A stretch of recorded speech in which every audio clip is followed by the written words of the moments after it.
नमस्कार मित्रांनो, आज आपण जाणार आहे कळसूबाई या महाराष्ट्रातील सर्वात उंच शिखरावर माझ्या फॅमिलीबरोबर. हा आहे महाराष्ट्रातील सर्वात उंच शिखर कळसूबाई आणि याच्यासाठी आपण बेसिक प्रिपरेशन केलेलं आहे. तर सकाळी आपण 4:30 वाजता निघालेलो आहे.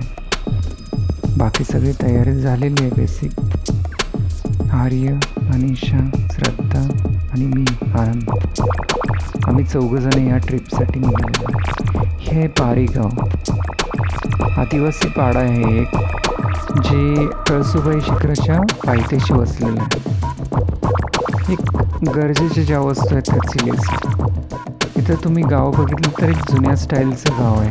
उतरत्या छपराची घरं,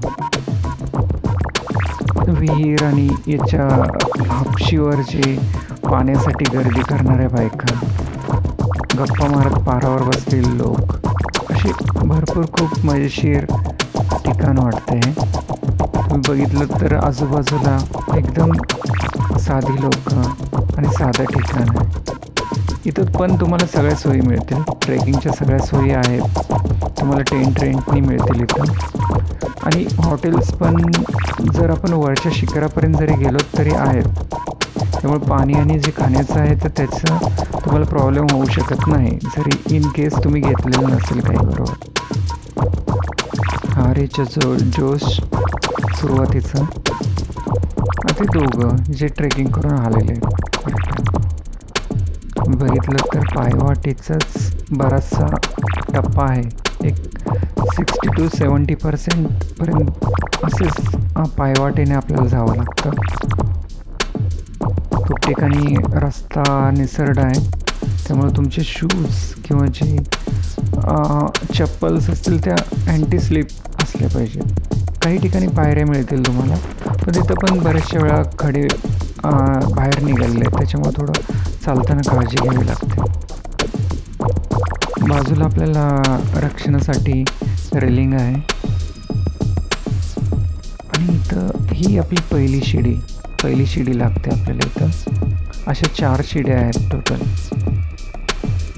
याच्यावर बघितलं तर तुम्ही माकडं आहेत आणि ती त्रास देतात. तुमच्याकडे जर खाण्याच्या काही गोष्टी असतील तर तुम्हाला ती नक्की त्रास देणार, त्यामुळे थोडं काळजी घ्यावी लागते. इथून आपण पुढं गेलो. इथून एक जर नजर फिरवली तर तुम्हाला आजूबाजूचे सगळे डोंगर छोटे दिसतील. आपल्याला जाणीव व्हायला लागते की आपण सगळ्यात उंच ठिकाणी चाललेलो आहे. इथं बघितलं तर दुसरी शिडी आपल्याला दिसते आणि अजून काही शिखर दिसत नाही. त्याच्या वर गेल्यानंतर पण आजूबाजूला आपल्याला खूप सुंदर निसर्ग दिसतो. आजूबाजूची सगळी गावं. इथून आपल्याला कोकणकडा, रंधा धबधबा हे खूप जवळ आहेत. त्यामुळे जर फिरायचं प्लॅनिंग केलं तर ती दोन्ही ठिकाणं पण इथून कव्हर करता येतील. ही खोल दरी आहे साईडला आणि आरेचं जोश नेहमीप्रमाणे तो वरपर्यंत चालतोच. इथून आपण चाललेलो आहे. आजूबाजूला मस्त निसर्ग आहे. उन्हाची जाणीव होत नाही. जरी कॅप्स दिसत असतील तरी उन्हाची जाणीव नाही होत. तुम्ही थकता, ऑफकोर्स थकणार, कारण हे किती जरी झालं तरी उंच ठिकाण आहे. त्याच्यामध्ये थोडं आरामासाठी बसला, थोडीशी विश्रांती.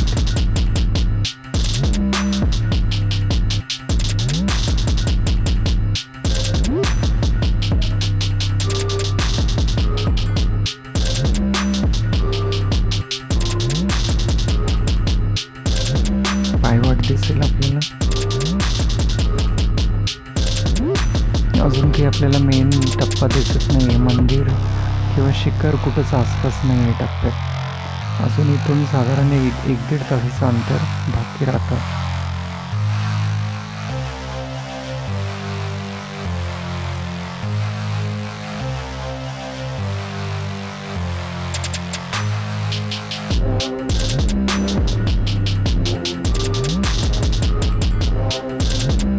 आणि इथं आपल्याला तो पहिला झेंडा दिसतो, त्याच्या वरच्या साईडला आपल्याला कळसूबाईचं शिखर दिसायला सुरुवात होते. मी तो व्यवस्थित झूम करून बघितलं तर तुम्हाला तिथं शिखर दिसेल. त्या शिखरापर्यंत आपलं शेवटचं ध्येय आहे. आणि तिथं आपल्याला शेवटची 4थी शिडी मिळते. मग त्याच्यामध्ये थोडंफार आठवणीसाठी फोटोज या गोष्टी. आजूबाजूला लोक तुम्हाला दिसत नाहीत, पण नेहमी असतात. बरेचसे पर्यटक येतात इथं. हा जरी जो शूट केला तो दिवस गुरुवार होता, तरी बरेचसे लोक होते. म्हणजे तुम्हाला एकटं वाटत नाही त्या ट्रेकमध्ये. आणि इथून आता एक आपला शेवटचा टप्पा चालू होतो.